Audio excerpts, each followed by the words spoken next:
بسم اللہ الرحمن الرحیم۔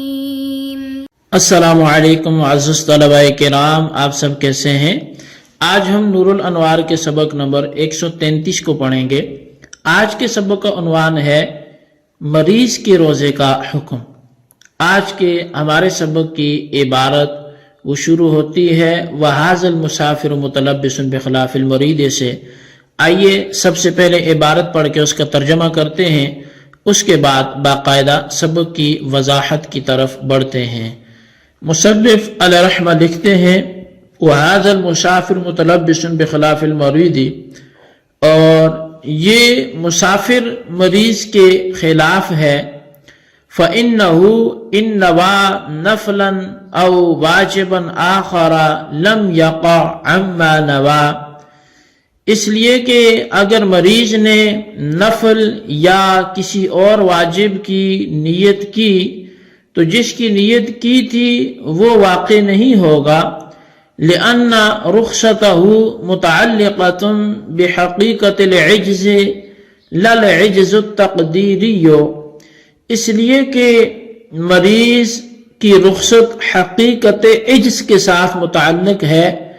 نہ کہ تقدیری اور فرضی عجز کے ساتھ۔ فَإِذَا صَامَ وَتَحَمَّلَ الْمَحْنَةَ عَلَى نَفْسِهِ عُلِمَ أَنَّهُ لَمْ يَكُنْ عَاجِزًا فَيَقَعُ عَنْ رَمَضَانَ وَهَذَا هُوَ الْمُخْتَارُ۔ فرمایا کہ پس جب مریض نے روزہ رکھ لیا اور اپنے نفس پر مشقت برداشت کی تو معلوم ہو گیا کہ وہ عاجز نہیں تھا، لہذا رمضان کا روزہ واقع ہوگا، اور یہی مذہب مختار ہے۔ وقیل رخصته ایضا متعلقة بالعجز التقدیری وهو خوف زیادت المرض فهو کالمسافر، اور ایک قول یہ کہا گیا ہے کہ مریض کی جو رخصت ہے وہ بھی فرضی عجز کے ساتھ متعلق ہے، اور وہ مرض بڑھ جانے کا خوف ہے، پس مریض مسافر کی مانند ہو جائے گا اور اس کا حکم بھی وہی ہوگا جو مسافر کا ہے۔ وقیل فی التطبیق بینہما ان المریض الذی یضر به الصوم کمرض حمى البرد ووجع العین فرخصته متعلقة بخوف ازدیاد المرض والعجز التقدیری، والمریض الذی لا یضر به الصوم کمرض ابتلاء الوطن فرخصته متعلقة بحقیقت العجز، فإذا صام هذا المريض ظهر أنه لم يكن له عجز حقيقي فلا يقع عما نوى بل عن رمضان۔ اور ان دونوں کے درمیان تطبیق کے سلسلے میں کہا گیا ہے کہ وہ مریض جس کو روزہ نقصان دیتا ہو، جیسے سردی کا بخار، یہ مرض، اور آنکھ کا درد، تو اس کی رخصت ازدیاد مرض کے خوف یعنی مرض کے بڑھ جانے کے خوف اور فرضی عجز کے ساتھ متعلق ہوگی، اور مریض جس کو روزہ نقصان نہ دیتا ہو، جیسے پیٹ کی بد ہضمی، تو اس کی رخصت حقیقت عجز کے ساتھ متعلق ہوگی۔ پس جب اس مریض نے روزہ رکھا تو ظاہر ہو گیا کہ اس کے لیے حقیقی عجز نہیں تھا، لہٰذا اس کی نیت کے مطابق روزہ واقع نہیں ہوگا بلکہ موجودہ رمضان کا روزہ ادا ہوگا۔ جی طلباء کرام، یہ ہمارے آج کے سبق کی عبارت اور اس کا ترجمہ تھا جو آپ نے سماعت کیا، عبارت کو بھی سنا اور اس کے ترجمے کو بھی دیکھا۔ اس عبارت اور ترجمہ کرنے کے بعد آئیے اب ہم اس سبق کی باقاعدہ وضاحت اور اس کی تفصیل کی طرف بڑھتے ہیں۔ تو صاحب منار کہتے ہیں کہ مسافر کا حکم مریض کے حکم کے برخلاف ہے، کیونکہ اگر مریض نے رمضان میں نفلی روزے یا واجب آخر کے روزے کی نیت کی، یعنی اگر مریض نے رمضان میں نفلی روزے کی یا کسی اور روزے کی، کفارے کی یا قضا کی نیت کی، تو نفل یا دوسرا جو اس نے واجب اپنایا تھا وہ روزہ ادا نہیں ہوگا، بلکہ موجودہ رمضان کا جو روزہ ہے وہی ادا ہوگا۔ اور اس کی وجہ یہ ہے کہ مریض کے لیے روزہ نہ رکھنے کی اجازت اور جو رخصت تھی وہ حقیقی عجز کے ساتھ متعلق ہے، یعنی کہ حقیقی طور پہ وہ عاجز ہو، وہ نہیں رکھ سکتا ہو، احتمالی اور فرضی عجز کے ساتھ وہ متعلق نہیں ہے۔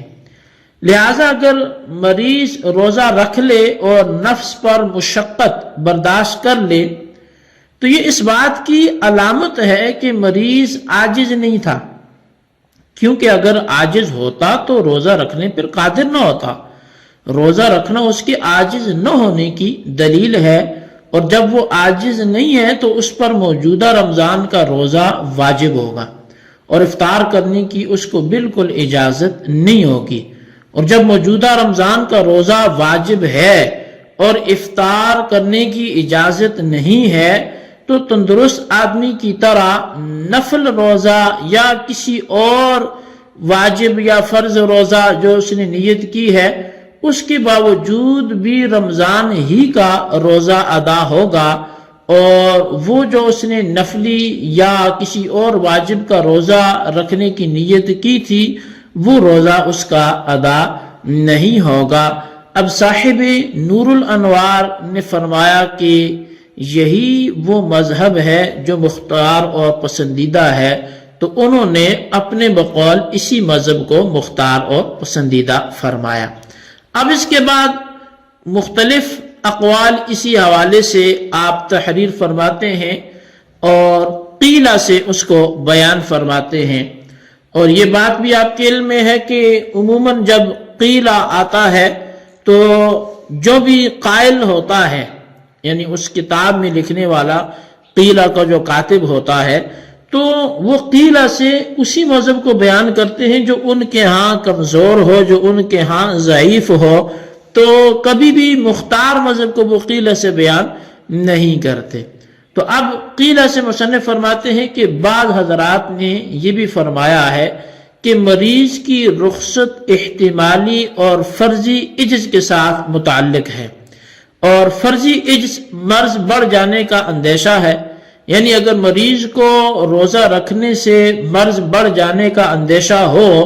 تو اس کو روزہ نہ رکھنے کی اجازت ہے، اور جب مریض کو محض زیادہ مرض ہو جانے کا یعنی مرض کے بڑھ جانے کا اندیشہ سے روزہ نہ رکھنے کی اجازت ہے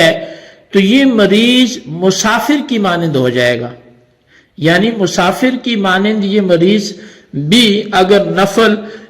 یا واجب آخر یعنی کسی دوسرے واجب کے روزے کی نیت کر لے تو نیت کے مطابق ہی روزہ ادا ہوگا اور رمضان کا روزہ ادا نہیں ہوگا۔